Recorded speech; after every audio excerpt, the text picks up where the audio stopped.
বাংলাদেশ শ্রীলঙ্কার প্রথম টি-20 সবশেষ খবর জানাতে শ্রীলঙ্কার ক্যান্ডি থেকে এই মুহূর্তে যোগ দিচ্ছেন রেদওয়ান শোয়েব। আমরা যতটুকু জানি পাল্লেকেলে ক্যান্ডির এই উইকেটে অনেক রান হয়, সেই জায়গায় বাংলাদেশ যে দারুণ শুরুটা এনেছে সেটা কত রানে গেলে একটা সেফ টোটাল হতে পারে আসলে। আর ব্যাটারদের কথা বলবেন, আমরা যেহেতু পুরো সিরিজেই কলাপস করার একটা প্রবণতা রয়ে গেছে, সেই সংখ্যাটাও কাজ করছে কিনা?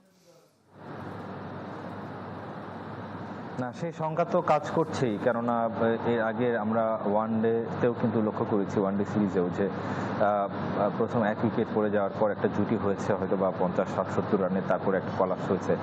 এখন লিটন দাস যেহেতু নেমেছেন, পারভেজ ইমনের কথা আলাদাভাবে বলতে হয়। তিনি 200+ স্ট্রাইক রেটে ব্যাট করছেন এবং প্রথম বাংলাদেশ পাওয়ার প্লে থেকে মোটামুটিভাবে তাদের যেটা চাওয়া ছিল, বাংলাদেশ যেটা চেয়েছিল সেটা অর্জন করতে সক্ষম হয়েছে, এক্সেপ্ট তানজিদ তামিমের উইকেটটি বাদে। তিনি যেভাবে নর্মালি খেলে থাকেন তিনি কিন্তু আজকে সেভাবে খেলেননি, তার 17 রানের নিচে স্ট্রাইক রেটে তিনি আসছেন। লিটন দাসের কথা বলতে হয়, তিনি অধিনায়ক, তিনি কতটা ভালো মতো নেতৃত্ব দিতে পারেন। তিনি যেহেতু একটা ব্যাক প্যাচে আছেন, আমি বলছি ওই ওয়ানডের কথা, যদিও টি-20তে এতটা খারাপ অবস্থা নয় তার, যদি সাম্প্রতিক পারফরমেন্স আপনি লক্ষ্য করে থাকেন, তারপরও একটা প্রেশার তো আছে, বাংলাদেশ দলের ব্যর্থতার একটা প্রেশার আছে, তার নিজের লিটন দাসের ফর্মে ফেরার একটা চেষ্টা আসে। সেই চেষ্টার তাড়না থেকে তিনি কতটা আসলে গুরুত্বপূর্ণ ভূমিকা রাখতে পারেন নিজের জন্য এবং দলের জন্য, সেটা খুব বেশি ইম্পর্টেন্ট। একটি বিষয় না বললেই নয়, খুব সারপ্রাইজিং আমার কাছে লেগেছে আজকের একাদশটা। সাইফুদ্দিনের ইনক্লুশন, তানজিম সাকিব এবং সাইফুদ্দিন দুজনকেই দলে নেওয়া হয়েছে, একই ধরনের বোলিং অলরাউন্ডার দুজন নেওয়া হয়েছে এবং মেহেদী হাসান মিরাজের ইনক্লুশনটাও আমার কাছে কিছুটা অবাক লেগেছে।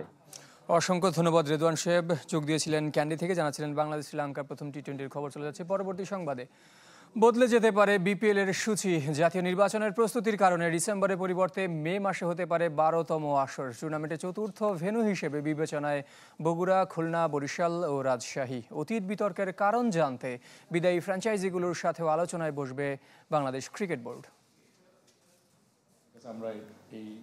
গণমাধ্যমকে অপেক্ষায় রাখতে চায়নি ক্রিকেট বোর্ড পরিচালকরা।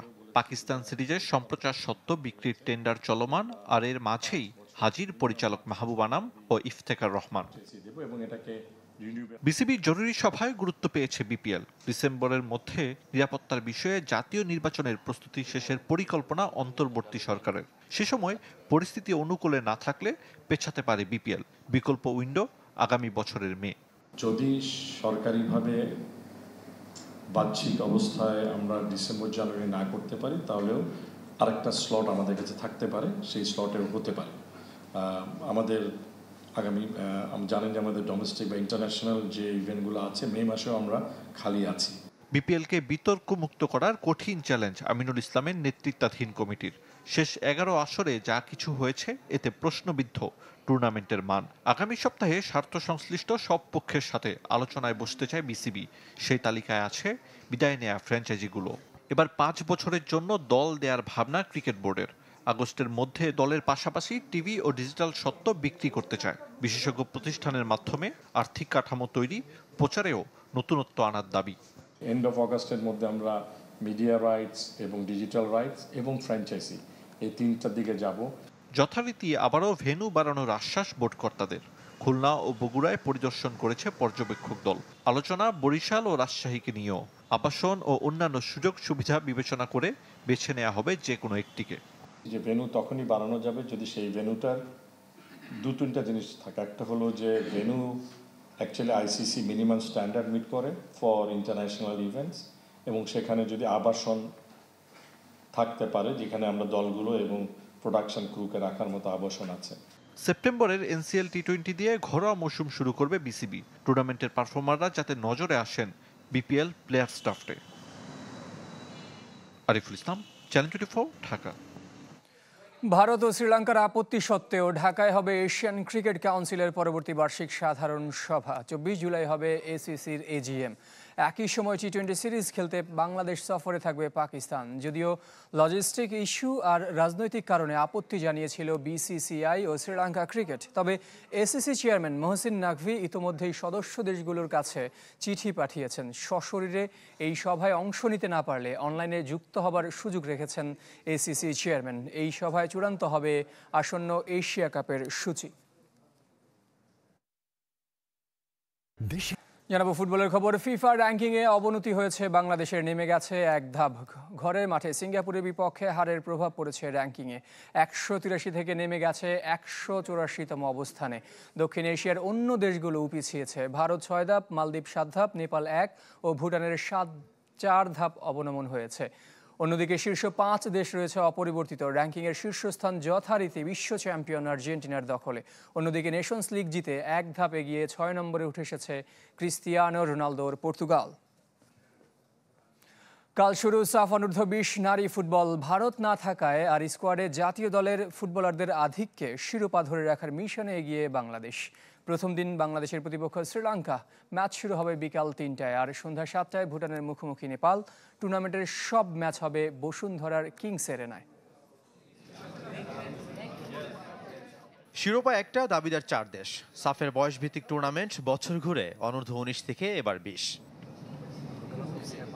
4 দেশের আসরে ভারত নেই, যোগ হয়েছে শ্রীলঙ্কা, যারা কিনা বাংলাদেশের প্রথম প্রতিপক্ষ। সবার চোখেই ফেভারিট স্বাগতিকরা।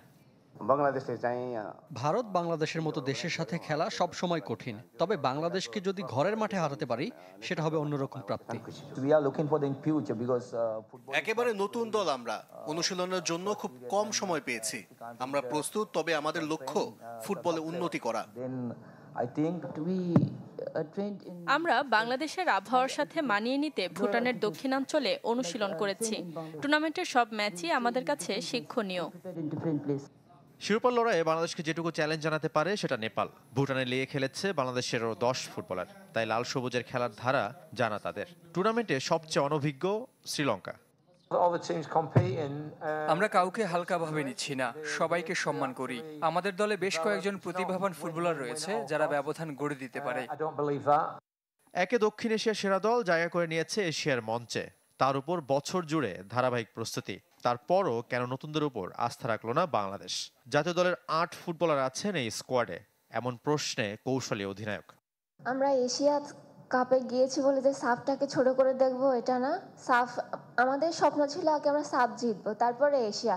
তো সাফ জিতছি, এশিয়া কাপ জিতছি, এটা বলে যে সাফ খেলবো না, এটা তো না। আমরা সাউথ এশিয়ার লোক, আমরা সাউথ এশিয়া খেলবো। রাউন্ড রবিন লিগ পদ্ধতিতে 11 দিনের টুর্নামেন্টে পয়েন্ট টেবিলের শীর্ষ দল হবে চ্যাম্পিয়ন। শাফাত মিদুল, চ্যানেল 24, ঢাকা।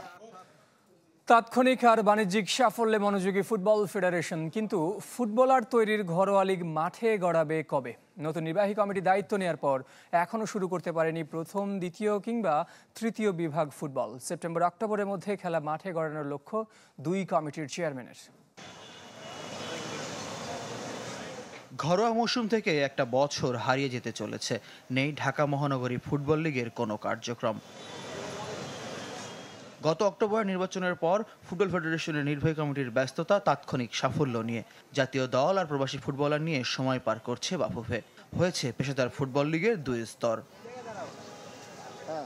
কিন্তু প্রথম, দ্বিতীয় আর তৃতীয় বিভাগ লীগ বাক্সবন্দী। আলাদা কমিটির ঘোষণা এলেও সচল নয় পায়োনিয়ার লীগ। খেলা মাঠে গড়ানো দূরে থাক, এখনও পূর্ণাঙ্গ কমিটি অনুমোদন পায়নি। মাঠগুলো পরিদর্শন করার জন্য কিছু লোক আমরা ভাগ করে দিয়েছিলাম নর্থ এবং সাউথে। মাঠগুলো ঠিক থাকলে খেলা যথাসময়ে স্টার্ট হয়ে যাবে। ইভেন আমাদের 75টার মতো টিম হয়ে গিয়েছে। মাঠটা হলো সবচেয়ে বড় প্রবলেম ছিল। মাঠটার প্রবলেম সলভ হয়ে গেলে আর প্রবলেমগুলি প্রবলেম, কিন্তু আটকে যাওয়ার মতন প্রবলেম না। হ্যাঁ, আমার পকেটে 10 টাকা আছে, 12 টাকা লাগবে, 2 টাকা জোগাড় করা যাবে, সেগুলি প্রবলেম না। কিন্তু আমার খেলার জায়গা নাই, আমি ফুটবল নিয়ে কি করব? ফুটবলটা লাথি মারবো কোথায়? মাঠে। লিগগুলো মাঠে গড়াতে বড় বাধা মাঠ, পৃষ্ঠপোষকতা কিংবা ক্লাবগুলোর কিছু দাবিও জমে আছে কর্তাদের টেবিলে। সব সমাধানের পর সেপ্টেম্বরে প্রথম বিভাগ আর অক্টোবরে পায়োনিয়ার মাঠে গড়ানোর প্রত্যাশা 2 কমিটির। ক্লাব দেওয়া যে সময় ছিল সেই সময় তো অনেক পার হয়ে গেছে। সেপ্টেম্বরের মধ্যে ইনশাল্লাহ আশা করছি যে লিগ মাঠে গড়াবে আর কি। ফার্স্ট ডিভিশন পর্যায়ক্রমে, এরপর সেকেন্ড ডিভিশন, এরপর থার্ড ডিভিশন। প্রতি টিমকে 20,000 30,000 এরকম চাওয়া তাদের ডিমান্ড রিকোয়ারমেন্ট আছে। অক্টোবরের লাস্টের দিকে শুরু হওয়ার চিন্তাভাবনা আছে আমাদের, এবং আশা করতেছি যে হয়ে যাবে ইনশাল্লাহ। শুধু রাজধানী কেন্দ্রিক লিগগুলো নয়, নতুন কমিটির জেলা পর্যায়ে ফুটবল উজ্জীবিত করার অঙ্গীকার থাকলেও প্রায় 1 বছরে মাঠে গড়িয়েছে শুধু বয়সভিত্তিক টুর্নামেন্ট।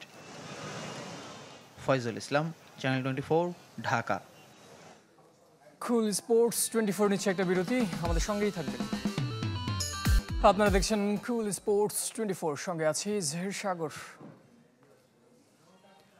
আসর জুড়ে দর্শক খরা হলেও ক্লাব বিশ্বকাপের ফাইনালের টিকিটের মূল্য আকাশচুম্বী, সর্বনিম্ন 38,000 টাকা। পজিশন ভেদে রিসেল টিকিটের দাম ঠেকেছে প্রায় 10 লাখে। আর 70 মিলিয়নের ফাইনালে পিএসজি ফেভারিট হলেও চেলসির উপর আস্থা রাখছেন অ্যালেন শিয়ারার।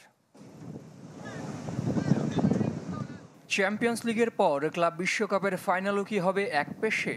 শিরোপার মঞ্চে পিএসজি চেলসির প্রতিপক্ষ হওয়ার পরই উঠেছে সেই প্রশ্ন। মূলত লা পারিসিয়ানদের ভয়ঙ্কর ফর্ম আন্ডারডগ বানিয়ে দিচ্ছে ব্লুদের। বোতাফোগো অঘটন বাদ দিলে পুরো টুর্নামেন্টেই ক্ষুরধার লুইস এনরিকের দল। গ্রুপে আতলেতিকোর পর শেষ 16তে মেসির ইন্টার মায়ামি, আর সেমিফাইনালে রিয়াল মাদ্রিদকে উড়িয়ে দিয়েছে 4-0 গোলে। অসহায় আত্মসমর্পণ করেছে জার্মান জায়ান্ট বায়ার্ন মিউনিখও। আসরে 1 গোল কনসিডের বিপরীতে করেছে 16 গোল, 6 ম্যাচের 5টিতেই ক্লিনশিট। সে তুলনায় সহজ পথ পাড়ি দিয়ে এসেছে চেলসি। গ্রুপ পর্বে ব্রাজিলিয়ান ক্লাবের শিকার তারাও। রক্ষণের দুর্বলতা থাকলেও আক্রমণে পুষিয়ে দিচ্ছে এনজো মারেস্কার শিষ্যরা। সেজন্য স্রোতের বিপরীতে গিয়ে শিরোপার লড়াইয়ে ইংলিশ জায়ান্টদের উপর আস্থা রাখছেন অ্যালেন শিয়ারার। $70 মিলিয়ন ফাইনালে চ্যাম্পিয়ন দল পাবে 40 মিলিয়ন টাকায়, প্রায় 487 কোটি। রানার্স আপের অ্যাকাউন্টে ঢুকবে $30 মিলিয়ন। পাশাপাশি দুদলের জন্য অংশগ্রহণ আর ম্যাচ ফি তো থাকছেই।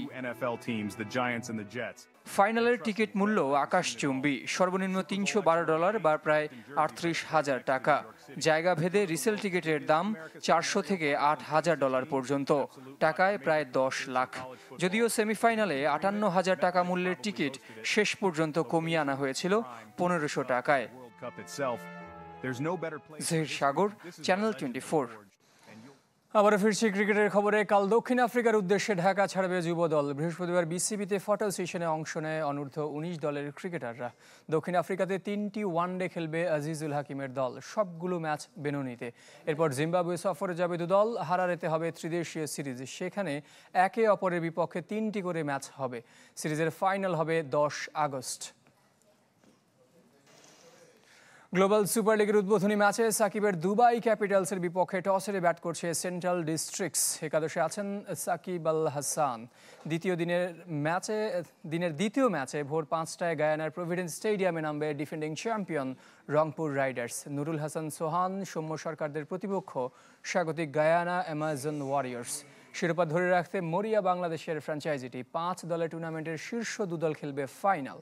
18 জুলাই হবে সেই ম্যাচ। নিজ দলকে নিয়ে আশাবাদী দলের কোচ মোহাম্মদ আশরাফুল। কুল স্পোর্টস 24 নিচ্ছে আরও একটা বিরতি, ফিরছে একটু পর।